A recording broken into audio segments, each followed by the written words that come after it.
এই তো পেয়ারাগুলো নিয়ে নিলাম, এগুলো দিয়ে রেসিপি বানাবো। আরে এ আবার পেয়ারা খাইতেছে, আমাকে দিতে লাগবে। না না, আমি দিব না, তাড়াতাড়ি করে বাসায় চলে যাই। এ তো বাসায় চলে গেল, আচ্ছা আমিও চলে যাই।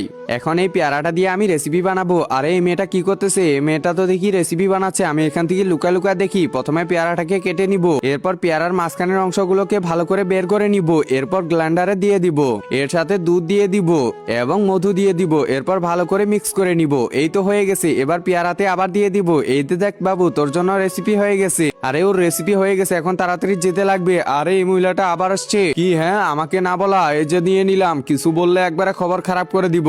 একজন মা কতটা আপন হয়ে থাকে, যার মানেই তাকে জিজ্ঞাসা করে দেখো। তো দেখা যাক বন্ধুরা, এই মায়ের জন্য কে ভিডিওটিতে লাইক এন্ড সাবস্ক্রাইব করে। আর যারা মাকে ভালোবাসো না, তারা ভিডিওটি থেকে দূরে থাকো। এ বাবু, তুই তো খাইতে পারলি না, তুই এটা খা। আরে আমি এটা কি করতেছি? আমি তো বাচ্চার খাবারটা খাইতেছি। এটা কি আমি ঠিক করতেছি? না, এটা আমি দিয়ে যাই। এই যে শুনো, এটা তোমার বাচ্চাকে খাওয়াইও। আর সরি। আচ্ছা আচ্ছা, ঠিক আছে, কোনো ব্যাপার না। এই যে বাবু নে। আরে মা, এটা অনেক টেস্ট করতেছে।